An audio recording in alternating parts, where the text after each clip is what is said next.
ونعوذ بالله من شرور أنفسنا ومن سيئات أعمالنا من يهده الله فلا مضل له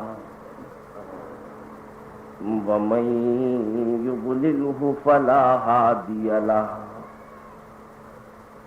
ونشهد أن لا إله إلا الله وحده لا شريك له ونشهد أن سيدنا ونبينا ومولانا محمدا عبده ورسوله صلى الله تعالى على خير خلقه محمد وآله وأصحابه أجمعين. أما بعد فأعوذ بالله من الشيطان الرجيم. بسم الله الرحمن الرحيم. إن الله اشترى من المؤمنين أنفسهم وأموالهم بأن لهم الجنة يقاتلون في سبيل الله فيقتلون ويقتلون وعدا عليه حقا في التوراة والإنجيل والقرآن ومن أوفى بعهده من الله فاستبشروا ببيعكم الذي بايعتم به وذلك هو الفوز العظيم.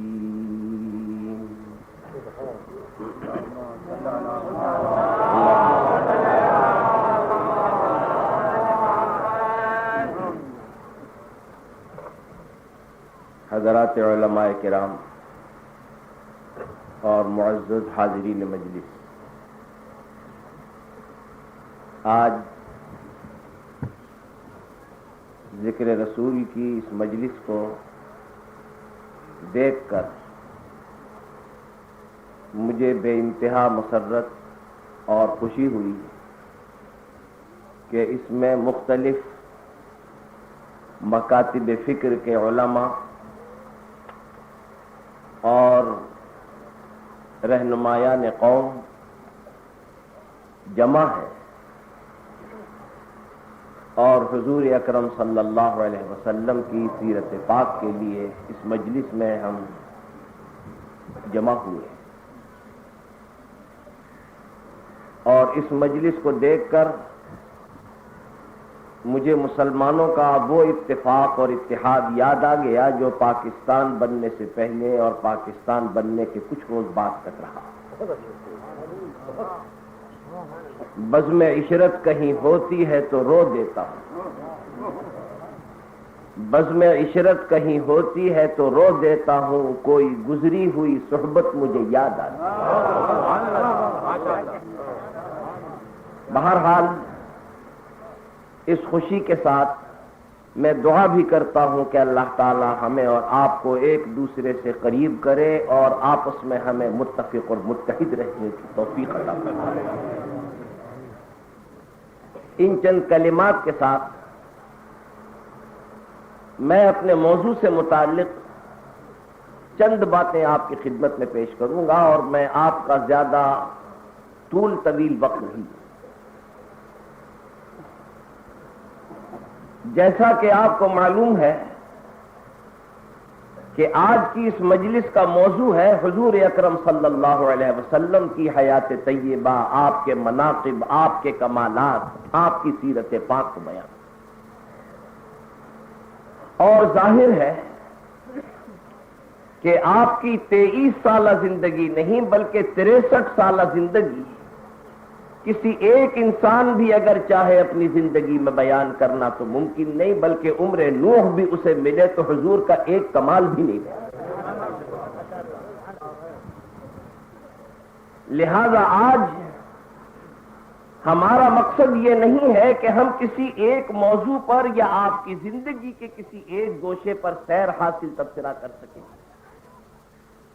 بلکہ مقصد یہ ہے کہ حضور کا ذکر مبارک ہو، اس سے برکتیں اور سعادتیں حاصل کی جائیں۔ بقول کسی شاعر کے کہ از فراق و وصل می نالند مشتاقان عشق، از فراق و وصل می نالند مشتاقان عشق، اور بلبلا را با نوا کا رست با مضمون چکا۔ ہمیں کسی عنوان اور کسی مضمون سے بحث نہیں ہے، ہمارا مقصد ذکر حبیب۔ تو اگر منتشر طریقے پر بھی چند اجزاء آپ کے سامنے بیان ہو جائیں تو آپ اس ربط کو تلاش نہ کیجیے گا جو کسی دیوانے کے کلام میں ملا نہیں کرتا۔ بقول کسی شاعر کے کہ فریاد کی کوئی لے نہیں ہے، نالا پابند لے نہیں۔ تو میں ان چند الفاظ کے بعد یہ آپ کی خدمت میں عرض کرنا چاہتا ہوں کہ پہلی بات یہ ہے کہ یہ مجلس ذکر رسول کی اور سیرت پاک کی مجلس، اور جس دین میں اللہ نے ہمیں اور آپ کو پیدا کیا ہے الحمدللہ اس نے صرف بندگی ہی کے طریقے نہیں بتلائے بلکہ ایک متمدن شہری کی طرح پر آداب مجلس بھی۔ مثلا قرآن کریم میں ارشاد فرمایا کہ اذا قیل لکم تفسحوا فی المجالس فافسحوا یفسح اللہ لکم۔ اے مسلمانوں، اگر تمہاری مجلس میں کوئی آنے والا آئے تو تم سکڑ کے بیٹھ جاؤ، اس کے لیے جگہ فراخ کر دو۔ اگر تم ایسا کرو گے تو اللہ قیامت میں تمہارے لیے جگہ فراخ کر دے گا۔ تم اس کے لیے وسعت پیدا کرو گے، قیامت میں اللہ تعالیٰ تمہارے لیے وسعت پیدا فرمائے۔ آداب مجلس بھی ہم کو اور مجلس بھی اگر چھوٹا سردار ہو تو اس کے آداب اسی کے مطابق ہوتے ہیں، اگر کوئی والی ریاست ہو تو اس کے آداب اس کے مطابق ہوتے ہیں، اگر کوئی ہفت اقلیم کا بادشاہ ہو تو اس کے مطابق ہوتے ہیں، اور اگر دونوں جہان کا بادشاہ ہو تو اس کے مطابق ہوتے ہیں۔ اللہم صلی علی سیدنا و مولانا محمد وعلی آل سیدنا و مولانا محمد وبارک وسلم۔ ایک واقعہ مجھے تاریخ کا یاد ہے۔ عالمگیر رحمت اللہ علیہ مسلمانوں کے بادشاہ بھی ہیں اور ان سلاطین اور بادشاہوں میں سے ہیں کہ جو علم اور ہنر کمال میں یکتا، اور ان کا اس واقعے سے اندازہ ہوگا کہ ایک مرتبہ کسی شاعر نے ان کی مجلس میں یہ کہا کہ میں دربار میں آپ کی شان میں کوئی قصیدہ پڑھنا چاہتا ہوں، آپ مجھے اجازت دی۔ عالمگیر کو یہ بات پسند نہیں تھی، اور یہ بات اس لیے پسند نہیں تھی کہ حضور اکرم صلی اللہ علیہ وسلم نے منع فرما دیا کہ منہ پر اپنی تعریف نہ سنو اور نہ تعریف کرنے والے کو تعریف کرنے کی اجازت۔ یہ حضور کی تعریف، لیکن یہ بات یاد رکھیے گا کہ خود سرکار دو عالم صلی اللہ علیہ وسلم کے لیے یہ حکم نہیں۔ حضرت عباس رضی اللہ تعالیٰ عنہ نے اجازت مانگی کہ یا رسول اللہ آپ اپنے منقبت بیان کرنے کی اجازت دیجیے، ہمارا جی چاہتا ہے۔ حضور اکرم صلی اللہ علیہ وسلم نے اجازت دی اور حضرت عباس رضی اللہ تعالیٰ عنہ نے آپ کے منقبت بیان کر، اور بخاری میں وہ اشعار بھی ذکر کیے گئے ہیں۔ فرمایا کہ من قبلها طبت في الظلال وفي مستودع حيث يخصف الورق۔ حضرت عباس رضی اللہ تعالی عنہ نے اس طرح منقبت بیان کی حضور اکرم صلی اللہ علیہ وسلم۔ وجہ یہ ہے کہ نبی کی منقبت اور نبی کے کمالات کو بیان کرنا، اس کا ذکر کرنا عبادت ہے جس پر اللہ کی طرف سے اجر اور ثواب ملتا ہے۔ تو حضور اکرم صلی اللہ علیہ وسلم کیسے منع فرما دیتے حضرت عباس رضی اللہ تعالی عنہ کو؟ آپ نے اجازت دی اور انہوں نے منقبت بیان کی۔ عالمگیر کے دربار میں شاعر نے یہ چاہا کہ میں کچھ منقبت بیان کرنا چاہتا ہوں، مجھے اجازت۔ عالمگیر نے بادل ناخواستہ اجازت دے دی۔ شاعر کھڑا ہوا اور اس نے اپنی اس منقبت کا اور اپنے قصیدے کا آغاز کیا تھا صرف،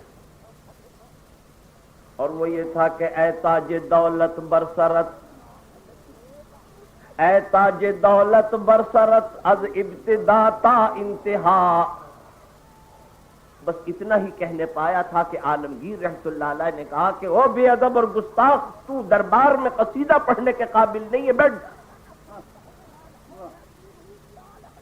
وہ شاعر کانپنے لگا اور کہا کہ حضور معاف کیجیے گا، مجھے معلوم نہیں کہ میں نے کون سی بے ادبی اور گستاخی کی ہے، حضور میری سمجھ میں نہیں آتی۔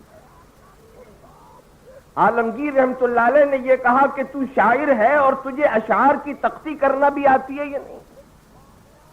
میں محسوس کرتا ہوں کہ طبقہ جو ہے یہ پڑھا لکھا ہے، اس لیے میں یہ سمجھتا ہوں کہ یہ باتیں انشاءاللہ ان کی سمجھ میں آئیں،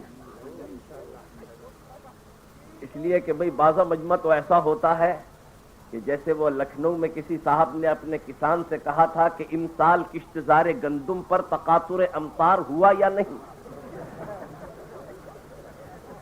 تو کسان کی تو وہ بات سمجھ میں نہیں آئی، تو کسان نے یہ کہا کہ بھئی چلو پھر آئیں گے، میاں تو قرآن پڑھ رہے ہیں، پھر آئیں گے جب قرآن پڑھ رہے ہیں۔ تو یہ مجمع تو ماشاءاللہ ایسا معلوم نہیں ہوتا۔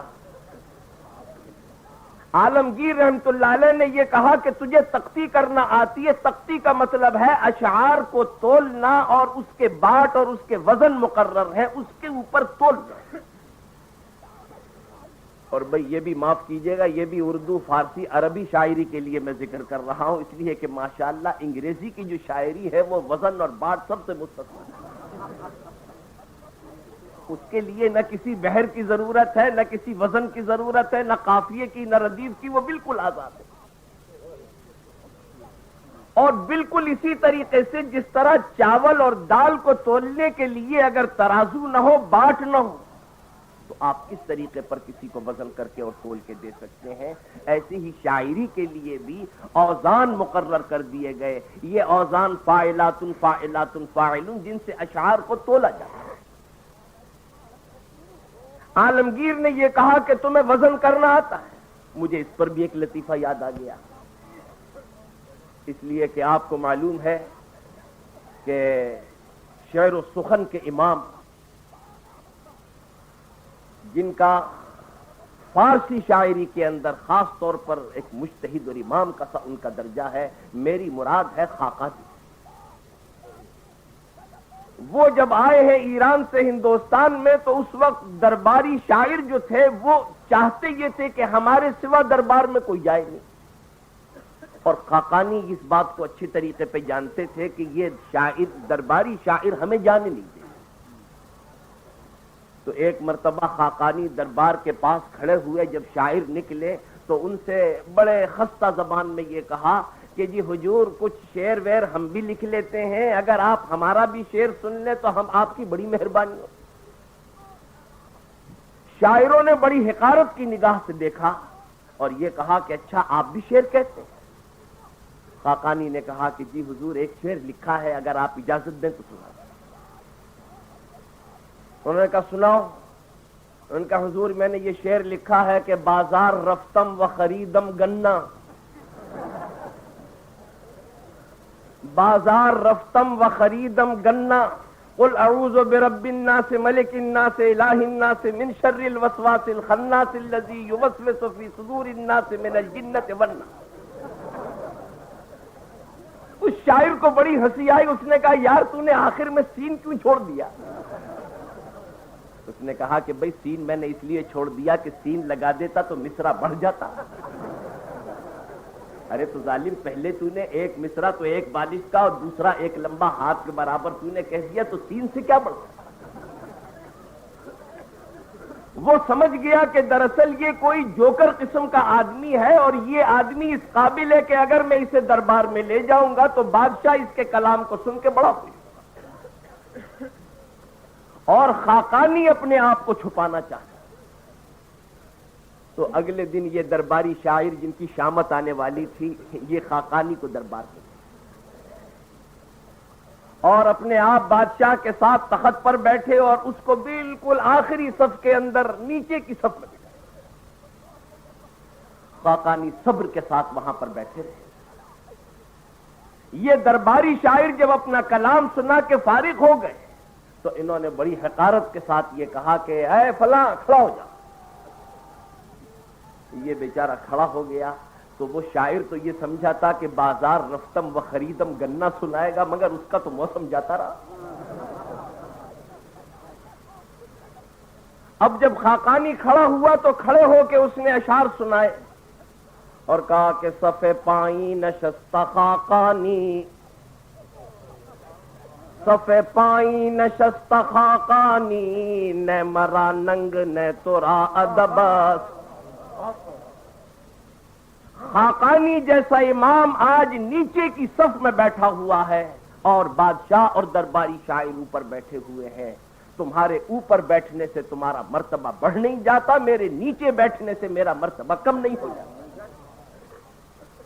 صف پائیں نشست خاقانی، نہ مرا ننگ نہ ترا ادبس. قل ہو واللہ کے وصف خالق ماست، قل ہو واللہ کے وصف خالق ماست، زیر تبت یدا ابی لہبس. قل ہو واللہ جو ہے نیچے لکھی ہوئی ہے اور تبت یدا اوپر لکھی ہوئی ہے، اور تبت یدا میں ابو لہب کا ذکر ہے اور قل ہو واللہ میں اللہ کی توحید بیان کی گئی ہے. اس سے ابو لہب کا درجہ بڑھ نہیں جاتا، خدا کا کم نہیں. صف پائیں نشست خاقانی، نہ مرا ننگ نہ ترا ادبس. قل ہو واللہ کے وصف خالق ماست، زیر تبت یدا ابی لہبس. بس بادشاہ نے کہا کہ یہ تو امام سخن آ گیا ہے. اس کو بلایا اور بلا کر اس کو تمام اعزازات سے نوازا، اور وہ جو درباری شاعر تھے وہ سب کے سب دم دبا کے بھاگ گئے. یہ بات اس پر میں نے عرض کی تھی کہ یہ جو تختی ہے اصل میں اس سے بھی پتہ چل جاتا ہے کہ بھئی ایک مصرع یہ دوسرے مصرے کے برابر ہے یا نہیں. عالمگیر نے کہا کہ تمہیں تختی کرنا آتی ہے؟ نے کہا ہاں حضور آتی ہے. نے کہا تختی کرو. اس کی تختی اس طرح ہوتی ہے، بھئی کچھ ایسے، میں کوئی شاعر نہیں ہوں لیکن بہرحال کچھ تھوڑا سا پڑھا ہے.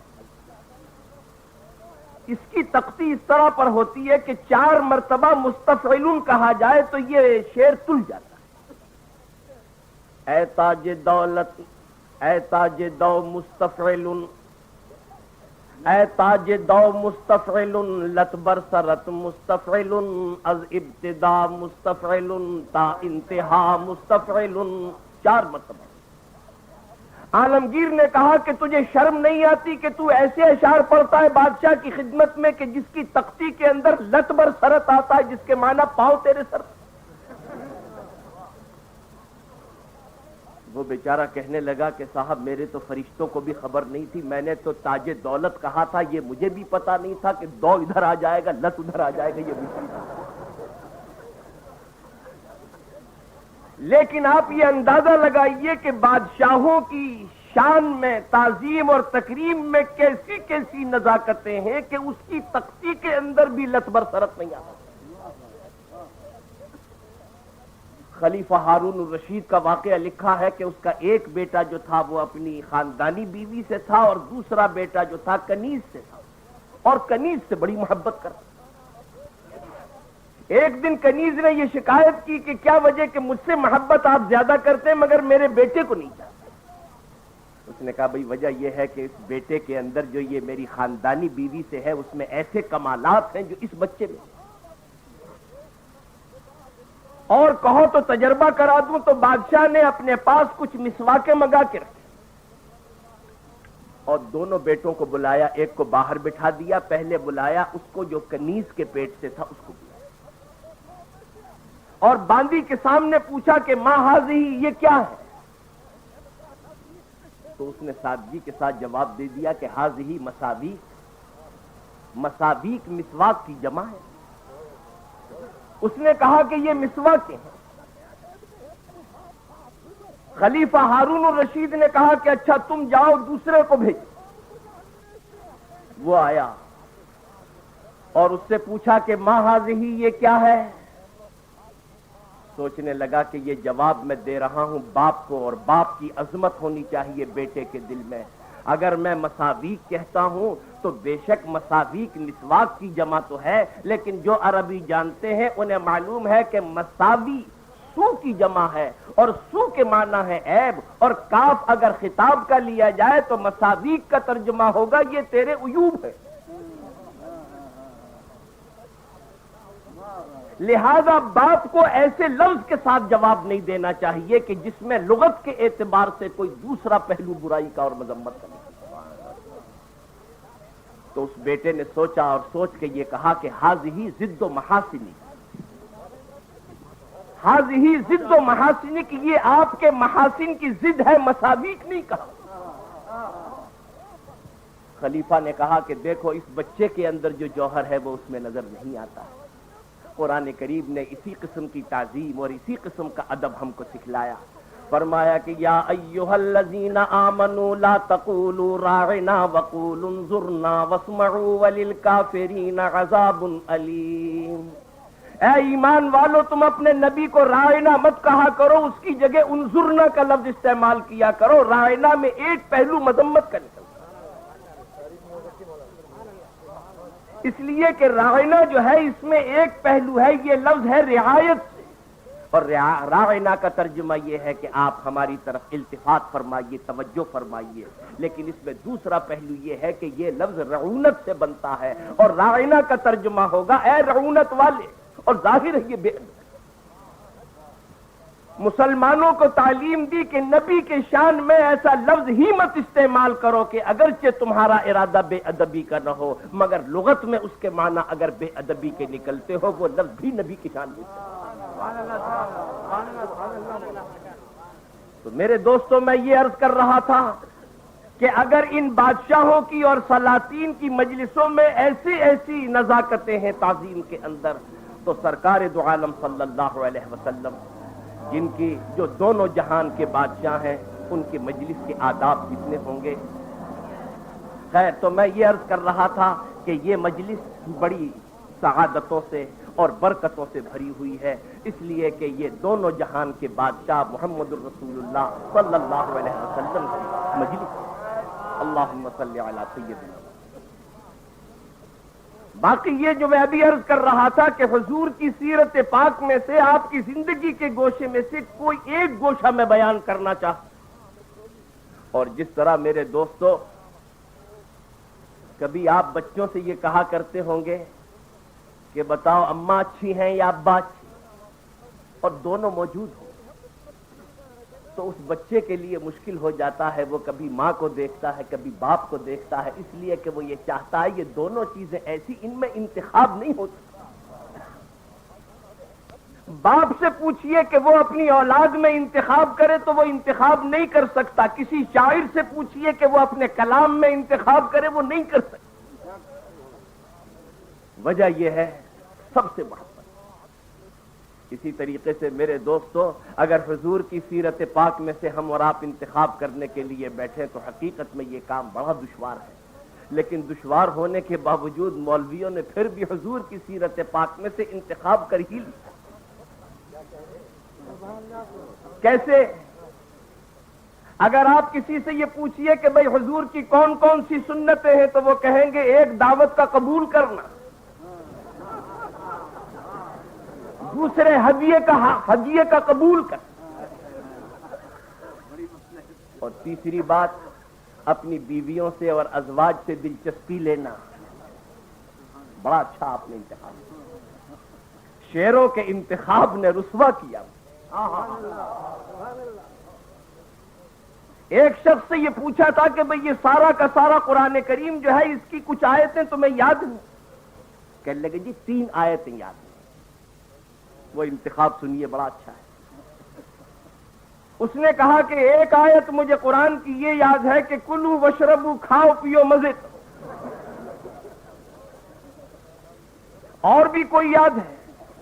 کہنے لگے جی ہاں ایک اور یاد ہے، اور وہ یہ کہ ربنا انزل علینا مائدۃ من السماء تکون لنا عیدا لاولنا وآخرنا وآیۃ منک وارزقنا وانت خیر الرازقین۔ اے اللہ آسمان سے خوان نازل فرما دے، گرم گرم لذیذ لذیذ قسم کے کھانے نازل فرما۔ اور کوئی یاد ہے؟ کہنے لگے جی ایک اور یاد ہے، اور وہ یہ کہ فَانْكِحُوا مَا طَابَ لَكُم مِّنَ النِّسَاءِ مَثْنَىٰ وَثُلَاثَ وَرُبَاعَ، دو دو تین تین چار چار نکاح۔ آپ نے اندازہ لگایا کہ سارے قرآن میں سے اس نے یہ انتخاب کیا، اور ہم جیسے مولویوں نے کیا انتخاب کیا کہ دعوت کا قبول کرنا سنت ہے، ہدیے کا قبول کرنا سنت ہے، اور بیویوں سے دلچسپی لینا سنت ہے۔ لیکن میرے دوستو، وہ طائف کی گلیوں میں جو سرکار دو عالم صلی اللہ علیہ وسلم نے پتھر کھائے تھے اور لہو لہان ہو گئے تھے، وہ کس کی سنت؟ سوچنے کی بات یہ ہے۔ کسی نے سچ کہا کہ بلبل کو دیا رونا تو پروانے کو جلنا، بلبل کو دیا رونا تو پروانے کو جلنا، غم ہم کو دیا سب سے جو مشکل نظر آیا۔ میرے دوستو، کچھ ایسی سنتیں بھی ہیں سرکار دو عالم صلی اللہ علیہ وسلم کی جو آج پکار پکار کے ہمیں اور آپ کو دعوت دیتی ہیں کہ ادھر آؤ، یہ بھی دیکھو۔ اور یہ میں نے خاص طور پر اس لیے آپ کی خدمت میں عرض کیا کہ سرکار دو عالم صلی اللہ علیہ وسلم کی مجلس میں ایک شخص آیا اور آ کر اس نے کہا کہ السلام علیکہ یا ابن الذبیحین۔ حضور اکرم صلی اللہ علیہ وسلم نے تبسم فرما کر جواب دیا، ان سے باتیں کی، وہ آدمی چلا گیا، جس کا ترجمہ یہ ہے، اے دو ذبیح اللہ کے بیٹے، آپ پر سلام۔ صحابہ نے سوال کیا کہ یا رسول اللہ، یہ آپ کو ابن الذبیحین کیسے کہہ دیا انہوں نے؟ اس لیے کہ آپ کے آباء اور اجداد میں حضرت اسماعیل علیہ السلام ایک ہی ذبیح اللہ تو ہیں، دو ذبیح اللہ کیسے؟ آپ نے فرمایا کہ واقعہ یہ پیش آیا تھا کہ حضور اکرم میرے دادا خواجہ عبد المطلب، انہوں نے یہ منت مانی تھی کہ اگر اللہ تعالیٰ مجھ کو 10 بیٹے عطا فرمائے گا تو ایک بیٹا راہ خدا میں۔ اللہ تعالیٰ نے ان کو 10 فرزند عطا فرما دیے، اور بھئی یہ بھی یاد رکھیے گا، کثرت اولاد سنت ہے انبیاء کرام علیہ السلام۔ کثرت اولاد سنت ہے انبیاء کرام علیہ السلام کی، اور اس زمانے میں کثرت اولاد سے مرتبے قائم ہوتے۔ فرمایا کہ 10 بیٹے اگر اللہ تعالیٰ دے گا تو ایک بیٹا راہ خدا میں قربانی کے طور پر دوں گا۔ اللہ تعالیٰ نے 10 بیٹے عطا فرما دیے۔ اب بیٹوں کے لیے انتخاب کرنا تو بڑا مشکل ہے۔ قرآن اندازی کی گئی تو قرآن اندازی میں نام نکلا کس کا؟ عبداللہ، جو والد ماجد ہے سرکار دو عالم صلی اللہ علیہ وسلم، ان کا نام۔ گھر والوں نے کہا کہ آپ ان کو ذبح کرنے کے لیے لے جا رہے ہیں، قربانی کے لیے لے جا رہے ہیں، یہ تو سب سے زیادہ حسین، سب سے زیادہ قابل اور سب سے بہتر ہے، آپ ایسا نہ کیجئے، بلکہ آپ ایسا کیجئے کہ ان کے بدلے میں 10 اونٹ یا تو قربانی کے طور پر دے دیجئے، یا 10 اونٹوں میں اور ان کے نام میں قرآن اندازی کر دیجئے۔ اس زمانے میں ایک انسان کی جان کا بدلہ 10 اونٹوں کے طور پر دیا جاتا تھا، یہ خون بہا تھا۔ اور حضور کی تشریف آوری کا زمانہ قریب آ رہا ہے، انسانوں کا مرتبہ بلند ہو رہا ہے، اب 10 اونٹوں سے 100 اونٹوں کے برابر ہو جائے گا۔ آپ نے 10 اونٹوں میں اور عبداللہ میں جو قرآن اندازی کی تو قرآن اندازی میں نام پھر نکلا عبداللہ کا۔ گھر والوں نے کہا کہ 20 اونٹوں میں وہ آپ قرآن اندازی کیجئے، پھر نام عبداللہ کا نکلا، اور 10 مقدار بڑھاتے چلے گئے، یہاں تک کہ جب 100 اونٹوں کے برابر ہو گئی تو اب نام اونٹوں کا نکلا۔ فرمایا کہ اسی وجہ سے کہ چونکہ میرے والد کا نام نکلا تھا قربانی میں بار بار، گویا کہ وہ اللہ کی راہ میں قربان کیے گئے ہیں، وہ بھی ذبیح اللہ ہے، اس لیے اس آنے والے نے مجھے ابن الذبیحین کہا۔ فرمایا کہ غریب و سادہ و رنگی ہے داستان حرم، غریب و سادہ و رنگی ہے داستان حرم، نہایت نہایت اس کے حسین ابتدا ہے اسماعیل. حضرت اسماعیل علیہ السلام اور آپ کے والد ماجد ان دونوں کو ذبیح اللہ کہا گیا اور حضور اکرم صلی اللہ علیہ وسلم کو ابن سبی ہے.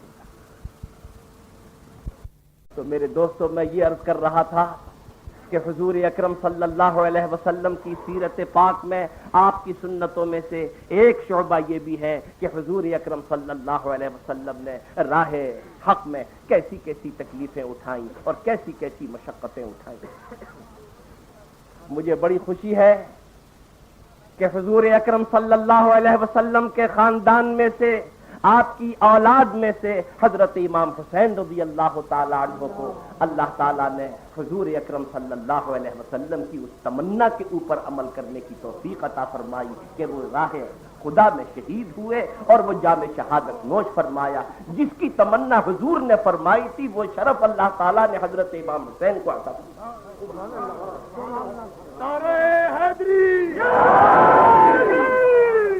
میرے دوستوں میں یہ بات عرض کر رہا تھا کہ آج ہم حضور اکرم صلی اللہ علیہ وسلم کی سیرت پاک میں سے جب ہم انتخاب کرنا چاہیں تو بہت سی سنتیں حضور اکرم صلی اللہ علیہ وسلم کی ہم سے پکار پکار کے یہ کہہ رہی ہیں.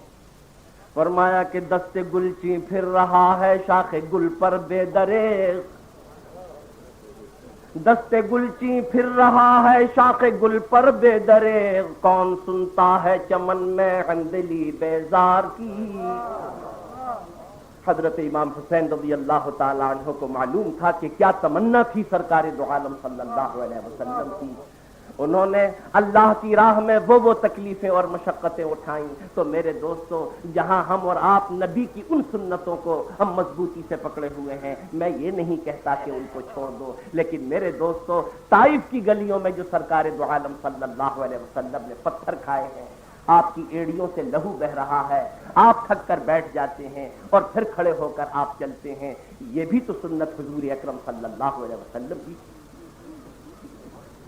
کسی نے سچ کہا, اس نے کہا کہ قافلہ حجاز میں ایک حسین بھی نہیں.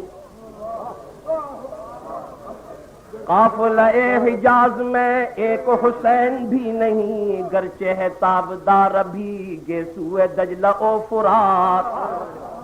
میرے دوستو آج تاریخ پکار پکار کے یہ کہتی ہے دین جب بلند ہوگا جب سرکار دو عالم صلی اللہ علیہ وسلم کی اس سنت پر عمل ہوگا جس پر حضرت امام حسین رضی اللہ تعالیٰ عنہ نے عمل کر کے دکھایا تھا.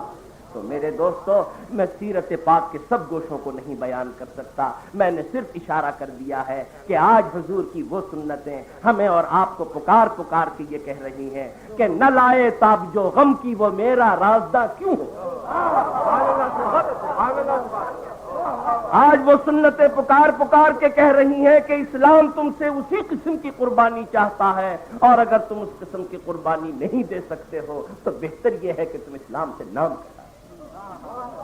نہ لائے تاب جو غم کی وہ میرا رازدہ کیوں ہو. بس ان چند کلمات کے بعد میں اپنی تقریر ختم کرتا ہوں اور آپ سے درخواست کرتا ہوں کہ آپ دعا کیجیے اللہ تعالی ہم سب مسلمانوں میں اتفاق اور اتحاد کی توفیق عطا فرمائے اور حضور کے اسوہ حسنہ پر, آپ کی سنت پر اور حضرت امام حسین رضی اللہ تعالیٰ عنہ کے طریقے پہ چلنے کی توفیق عطا فرمائے. وآخر دعوانا ان الحمدللہ رب العالمین برحمتک یا ارحم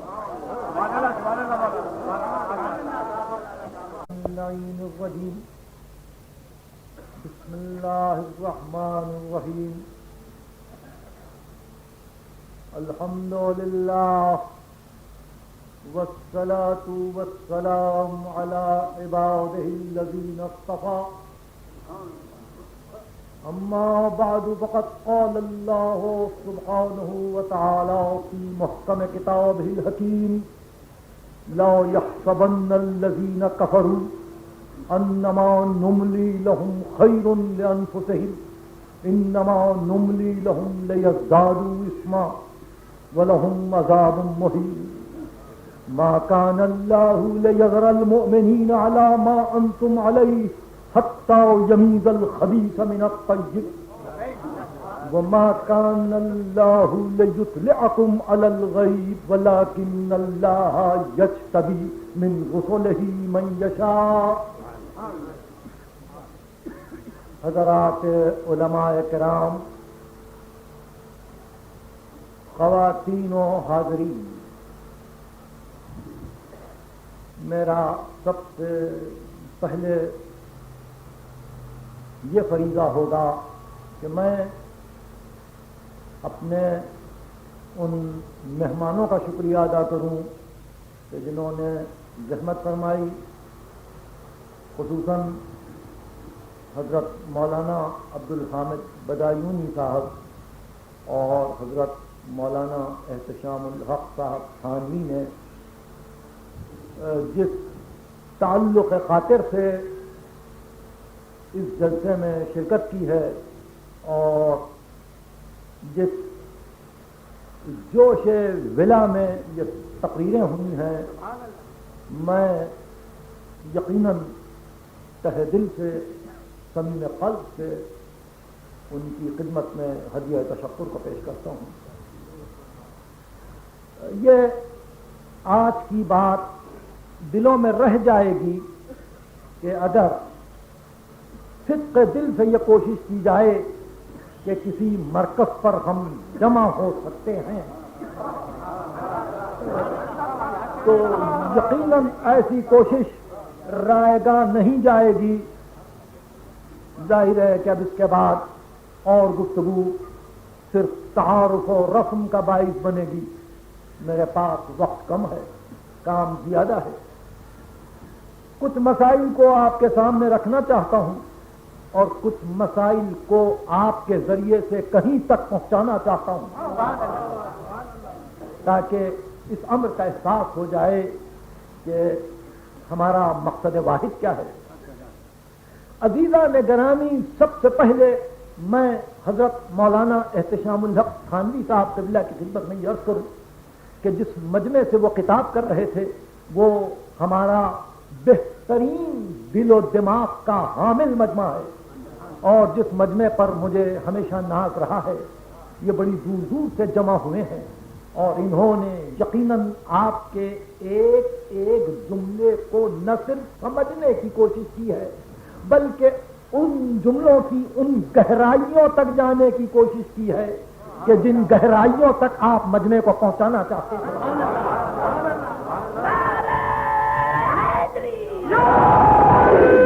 الحمدللہ ہماری مسلسل تربیت کامیاب ہوئی اور اب ہم پھر یہ کہنے کے قابل ہو گئے کہ ہمارے پاس اب تفصیل کا وقت نہیں ہے. اب ہم صرف اشاریت پر جا رہے ہیں، سمبولزم پر جا رہے ہیں. ہمارے لیے صرف اشارات و کنایات کافی ہیں. اور آپ کا یہ کتنا بلیغ اشارہ تھا اور کتنا عمیق فکر کی طرف رہبری کرنے والا پہلو سخن تھا جہاں آپ یہ کہہ رہے تھے کہ سنت محیط ہے، سنت محیط ہے. سنت نام ہے کل کا، جز کا نہیں کہ کسی ایک جزو کو کوئی مخصوص کر کے کہے یہی سنت ہے. آپ یہ بتلانا چاہتے کہ سنت جامع ہو، آپ یہ فرمانا چاہتے تھے کہ سنت وہی جو جامعہ ہو، جو غیر مفرقہ ہو، جو غیر مفرقہ ہو، جو جزوں کو نہ پیش کرے، جو کل کو بتلائے.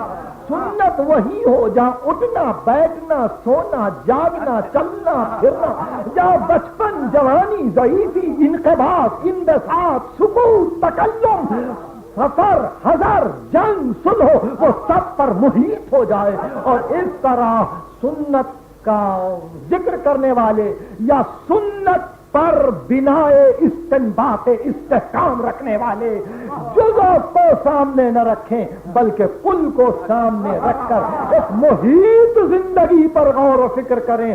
صرف یہی نہیں دیکھیں کہ ازواج کے ساتھ کیا گفتگو تھی، صرف یہی نہیں دیکھیں کہ اصحاب کے ساتھ کیا انداز تھا، صرف یہی نہ دیکھیں کہ صلح کا کیا رنگ تھا، صرف یہی نہ دیکھیں کہ جنگ کیا رنگ تھا، بلکہ یہ پیش نظر رہے کہ مقصد واحد کیا تھا، تمام زندگی کا آئینہ واحد کیا تھا، کیا فرمانا چاہتے تھے، کیا پیش کرنا چاہتے تھے، اس طرف ایک عجیب بلیغ اشارہ آپ نے کیا، اور میں داد دیے بغیر نہ رہ سکا اور برابر داد دیتا رہوں گا کہ ایسے نازک موقع پر جبکہ استنباط احکام کے لیے ہر ایک خود ساختہ مجتہد بے چین نظر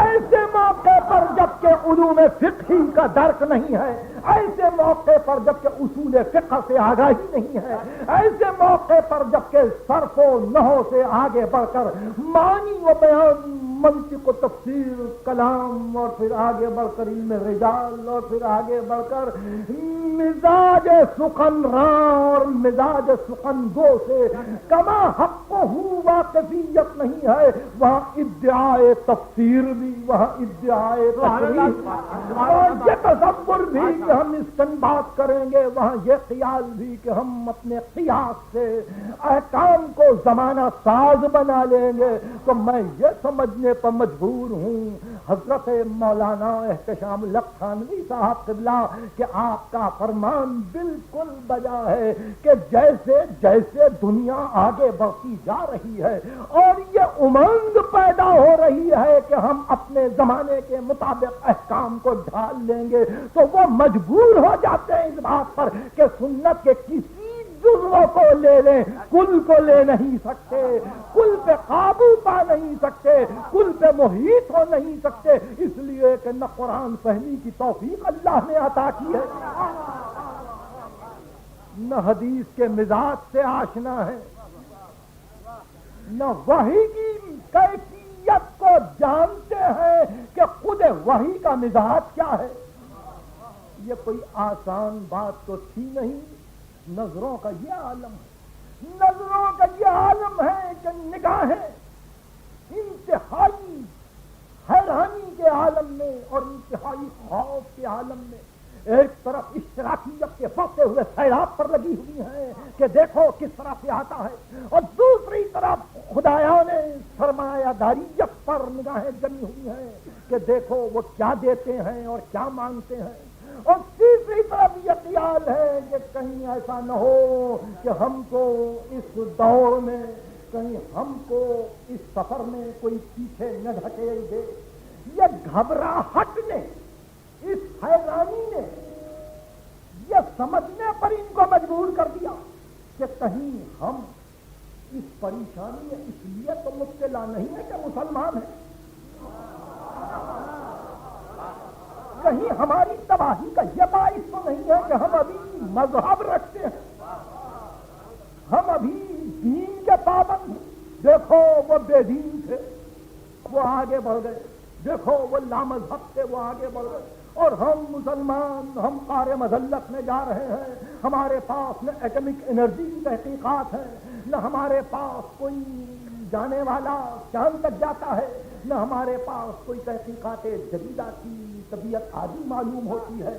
ان تصورات کے ساتھ جو ہراسانی روز بروز علم کی دنیا میں بڑھتی ہوئی محسوس ہو رہی ہے کہ اب ہم کیا کریں، یہ ہم کو مذہب پیچھے کھینچ رہا ہے، یہ ہم کو قرآن پیچھے ڈھکیل رہا ہے، یہ ہم کو سنت جامع سرکار رسالت ہم کو اقوام عالم میں بہت پیچھے کی منزل عطا کر رہی ہے۔ جیسے جیسے یہ خیال ذہن انسان میں بلکہ ذہن مسلم میں جاگزین ہوتا جا رہا ہے، ویسے ویسے کوشش تو یہ کرنی چاہیے تھی کہ مذہب بیداری ہوتی، ارے سیدھے سیدھے مذہب چھوڑتے جاتے اس جگہ کہ بھائی مذہب ہم کو پیچھے ڈھکال سکے رہا ہے، نہیں چاہیے مذہب، ہم کو تو دنیا کی ترقی چاہیے، مگر اس موقع پہ آ کے پھنس گئے، مذہب چھوڑتے ہیں اقتدار جاتا ہے۔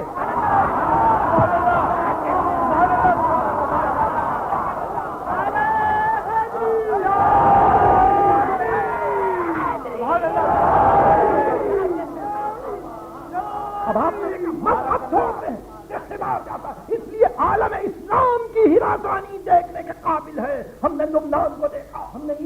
دیکھا، ہم نے مصر کو دیکھا، ہم نے عراق کو دیکھا، ہم نے ان تمام منازل پر انسانیت کو دیکھا جہاں لفظ اسلام چسیدہ ہے، سبوں میں ایک ہراس پیدا ہے، اور یہ سب سمجھ رہے ہیں کہ یہ پرانے رسوم کی تقلید کی وجہ سے ہم پیچھے ہو رہے ہیں، لیکن چھوڑ بھی نہیں سکتے، اس لیے کہ اسی کے نام پر بیلنس بھی ہو رہا ہے، اسی کے نام پر توازن بھی قائم ہے۔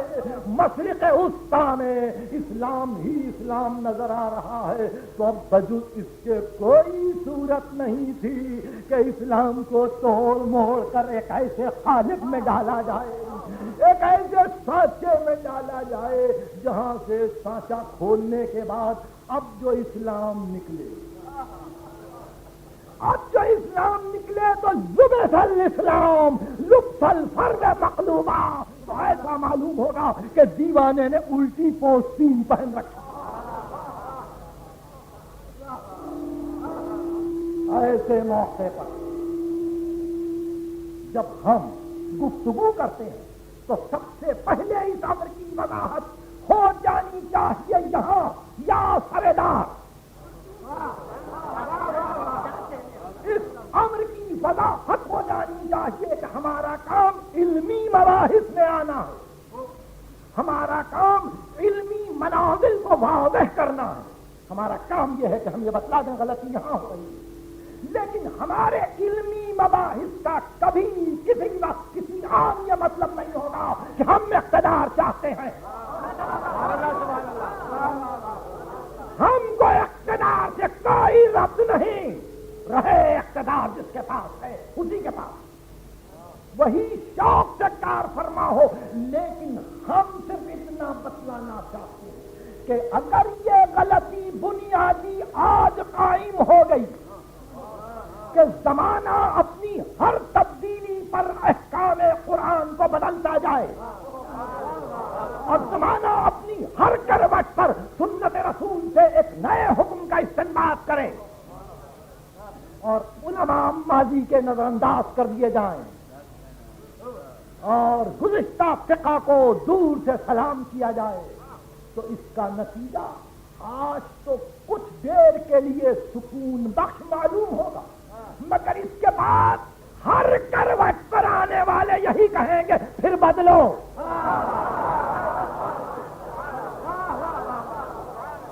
اس لیے عزیزوں، صاحبان اقتدار کے اس تصور اقتدار کو اور مستحکم کرتے ہوئے کہ رہو جیو، جب تک اقتدار چاہتے ہو رہے تمہارے پاس اقتدار، ہم کو ربط نہیں، نہ ہم سیاسی جماعت ہیں نہ ہم اقتدار طلب ہیں، مگر ہمارا فریضہ بحیثیت ایک مسلمان کے یہ کہ ہم یہ بتلا دیں کہ یہ خطر آج دلربا ہے، کل حیران کن ہوگا، کل حیران کن ہوگا، اور پھر یہ کہتے ہیں کہ دیکھو ہر کس و ناکس کے ہاتھ میں جو فن نہ جانے تلوار برہنا نہ دو۔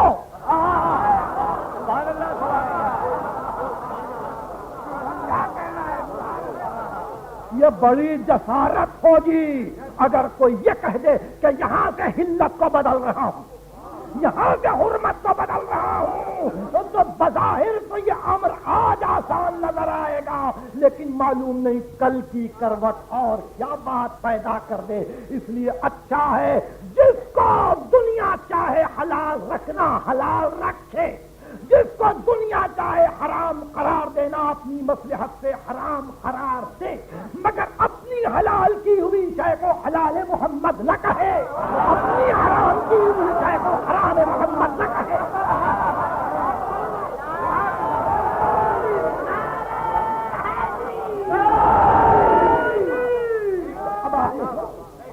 یہ جرأتیں یہ جسارتیں اگر عوام کو عطا ہو گئیں اور یہ کہہ کر کہ اب وقت آ گیا، تو یہ درست نہیں ہوگا، یہ گھبراہٹ میں یہ نہ ہو، یہ گھبراہٹ میں یہ امر نہ ہو۔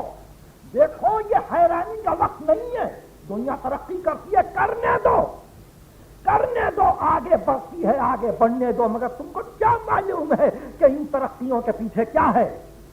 دبا رکھا ہے اس کو زخمور کی تیز دستی نے۔ بہت نیچے سروں میں ہے ابھی یورپ کا واویلا،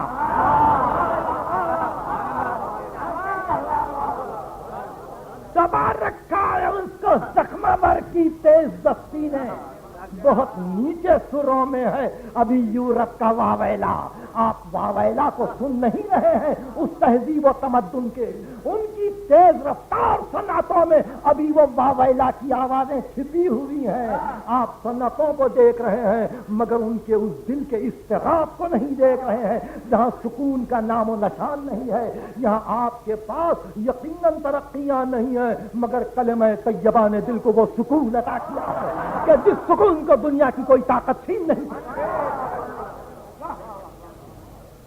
تو اب آپ سمجھ گئے گھبراہٹ کا کوئی مقام نہیں ہے۔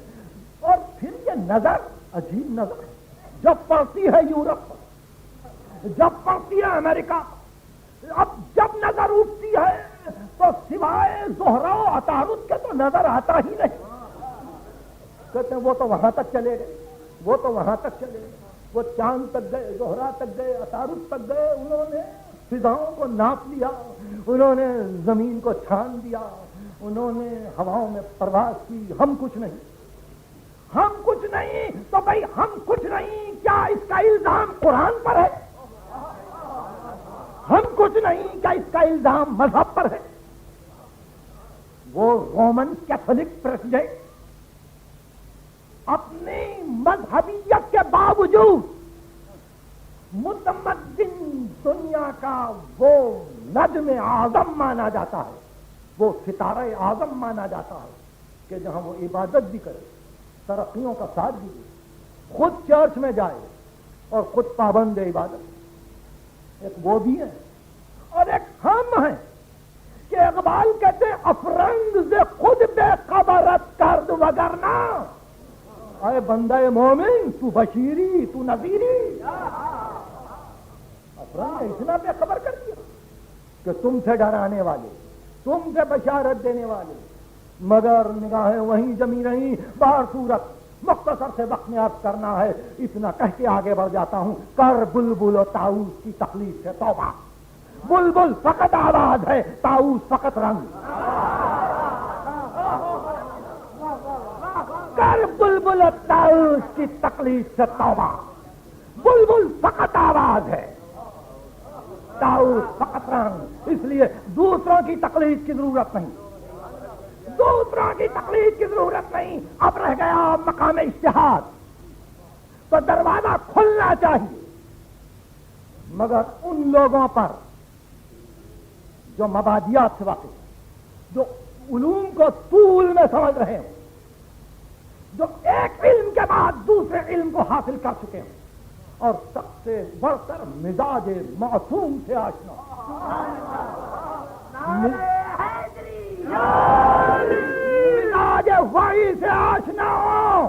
میں نے سورہ آل عمران کی 3 آیتوں کی تلاوت کی۔ پہلی آیت یہ کہ کافر یہ نہ سمجھ لیں کہ دولت مل گئی، عروج مل گیا، سلطنتیں مل گئی۔ لا يحسبن الذين كفروا انما نملي لهم خير لانفسهم انما نملي لهم ليزدادوا اثما۔ یہ نہ سمجھ لیں کہ ہم ان کی نیکیوں کو دیکھ دیکھ کے ان کی دولتوں میں فراوانی کر رہے ہیں، نہیں، ہم مہلت سے مہلت دے رہے ہیں تاکہ وہ گناہ پہ گناہ کریں اور ہم عذاب کو دردناک بناتے جائیں۔ اور ہاں، ما کان اللہ لیذر المؤمنین علی ما انتم علیہ، یہ ہر دور کے لیے ہے، قیامت تک کے لیے حجت کہ خدا صاحبان ایمان کو اس حالت پہ چھوڑ نہیں سکتا جب تک کہ خبیث اور طیب پہچانا نہ جائے۔ جب تک خبیث اور طیب پہچانا نہ جائے، وہ دور محمد ہو تو پہچانو خبیث کون ہے اور طیب کون، وہ آج کا دور ہے تو پہچانو خبیث کون ہے طیب کون۔